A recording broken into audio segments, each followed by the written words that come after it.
Moreover, I find in myself diverse faculties of thinking that have each their special mode. For example, I find I possess the faculties of imagining and perceiving, without which I can indeed clearly and distinctly conceive myself as entire, but I cannot reciprocally conceive them without conceiving myself, that is to say, without an intelligent substance in which they reside, for in the notion we have of them, or to use the terms of their schools, in their formal concept, they comprise some sort of intellection, whence I perceive that they are distinct from myself as modes are from things. I remark likewise certain other faculties, as the power of changing place, of assuming diverse figures, and the like, that cannot be conceived and cannot therefore exist any more than the preceding, apart from a substance in which they inhere. It is very evident, however, that these faculties, if they really exist, must belong to some corporeal or extended substance, since in their clear and distinct concept there is contained some sort of extension, but no intellection at all. Further, I cannot doubt but that there is in me a certain passive faculty of perception, that is, of receiving and taking knowledge of the ideas of sensible things. But this would be useless to me if there did not also exist in me, or in some other thing, another active faculty, capable of forming and producing those ideas. But this active faculty cannot be in me in as far as I am but a thinking thing, seeing that it does not presuppose thought, and also that those ideas are frequently produced in my mind without my contributing to it in any way, and even frequently contrary to my will. This faculty must therefore exist in some substance different from me, in which all the objective reality of the ideas that are produced by this faculty is contained formally or eminently, as I before remarked, and this substance is either a body, that is to say, a corporeal nature in which is contained formally and in effect all that is objectively and by representation in those ideas, or it is God himself, or some other creature of a rank superior to body, in which the same is contained eminently. But as God is no deceiver, it is manifest that he does not of himself and immediately communicate those ideas to me, nor even by the intervention of any creature in which their objective reality is not formally, but only eminently contained. For as he has given me no faculty whereby I can discover this to be the case, but, on the contrary, a very strong inclination to believe that those ideas arise from corporeal objects, I do not see how he could be vindicated from the charge of deceit if, in truth, they proceeded from any other source or were produced by other causes than corporeal things, and accordingly it must be concluded that corporeal objects exist. Nevertheless, they are not perhaps exactly such as we perceive by the senses, for their comprehension by the senses is, in many instances, very obscure and confused, but it is at least necessary to admit that all which I clearly and distinctly conceive as in them, that is, generally speaking, all that is comprehended in the object of speculative geometry, really exists external to me. But with respect to other things which are either only particular, as for example that the sun is of such size and figure, etc., or are conceived with less clearness and distinctness, as light, sound, pain, and the like, although they are highly dubious and uncertain, nevertheless, on the ground alone that God is no deceiver, and that consequently he has permitted no falsity in my opinions, which he has not likewise given me a faculty of correcting, I think I may with safety conclude that I possess in myself the means of arriving at the truth. And in the first place, it cannot be doubted that in each of the dictates of nature there is some truth, for, by nature considered in general, I now understand nothing more than God himself, or the order and disposition established by God in created things. And by my nature in particular I understand the assemblage of all that God has given me. But there is nothing which that nature teaches me more expressly or more sensibly than that I have a body which is ill affected when I feel pain, and stands in need of food and drink when I experience the sensations of hunger and thirst, etc. And therefore I ought not to doubt but that there is some truth in these informations. Nature likewise teaches me by these sensations of pain, hunger, thirst, etc., that I am not only lodged in my body as a pilot in a vessel, but that I am besides so intimately conjoined and, as it were, intermixed with it, that my mind and body compose a certain unity. For if this were not the case, I should not feel pain when my body is hurt, seeing I am merely a thinking thing, but should perceive the wound by the understanding alone, just as a pilot perceives by sight when any part of his vessel is damaged.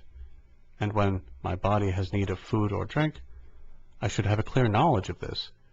and not be made aware of it by the confused sensations of hunger and thirst. For, in truth, all these sensations of hunger, thirst, pain, etc., are nothing more than certain confused modes of thinking, arising from the union and apparent fusion of mind and body. Besides this, nature teaches me that my own body is surrounded by many other bodies, some of which I have to seek after, and others to shun. And indeed, as I perceive different sorts of colors, sounds, odors, tastes, heat, hardness, etc., I safely conclude that there are in the bodies from which the diverse perceptions of the senses proceed certain varieties corresponding to them, although perhaps not in reality like them. And since, among these diverse perceptions of the senses, some are agreeable and others disagreeable, there can be no doubt that my body, or rather my entire self, in as far as I am composed of body and mind, may be variously affected, both beneficially and hurtfully, by surrounding bodies. But there are many other beliefs which, though seemingly the teaching of nature, are not in reality so, but which obtained a place in my mind through a habit of judging inconsiderately of things. It may thus easily happen that such judgment shall contain error. Thus, for example, the opinion I have that all space in which there is nothing to affect or make an impression on my senses is void, that in a hot body there is something in every respect similar to the idea of heat in my mind, that in a white or green body there is the same whiteness or greenness which I perceive, that in a bitter or sweet body there is the same taste, and so in other instances, that the stars, towers, and all distant bodies are of the same size and figure as they appear to our eyes, etc. But that I may avoid everything like indistinctness of conception, I must accurately define what I properly understand by being taught by nature. For nature is here taken in a narrower sense than when it signifies the sum of the things which God has given me, seeing that, in that meaning, the notion comprehends much that belongs only to the mind,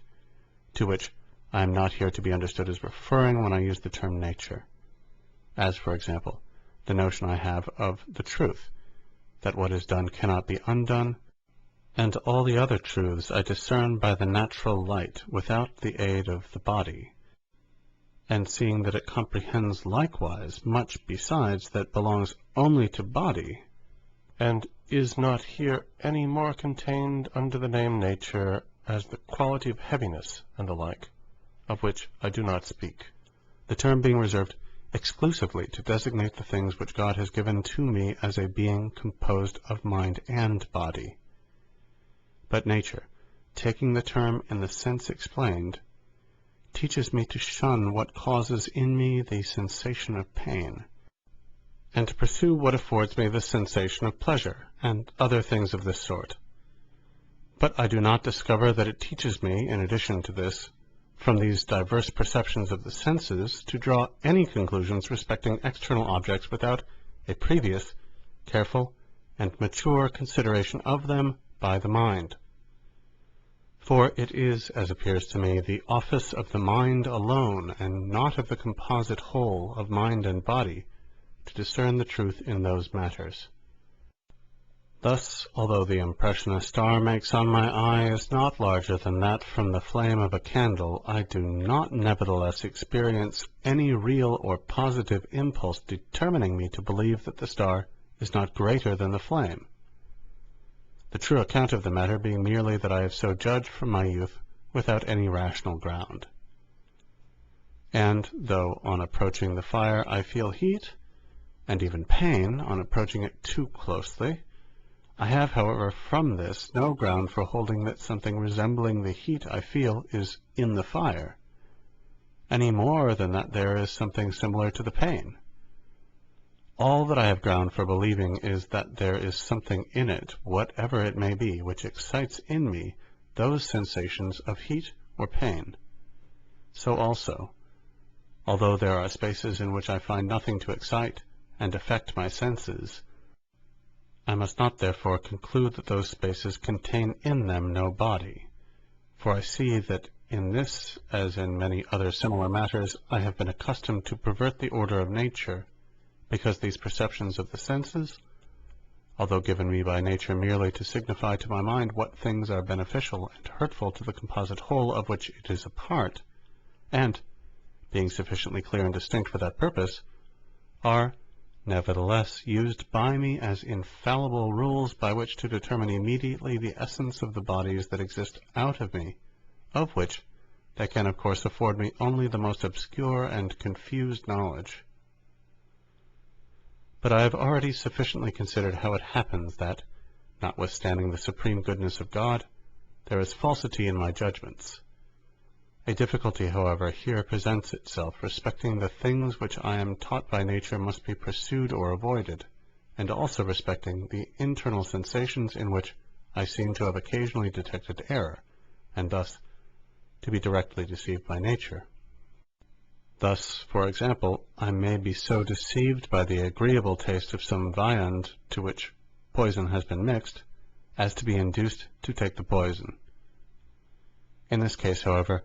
nature may be excused, for it simply leads me to desire the viand for its agreeable taste, and not the poison which is unknown to it, and thus we can infer nothing from the circumstance beyond that our nature is not omniscient, at which there is assuredly no ground for surprise, since, man being of a finite nature, his knowledge must likewise be of a limited perfection.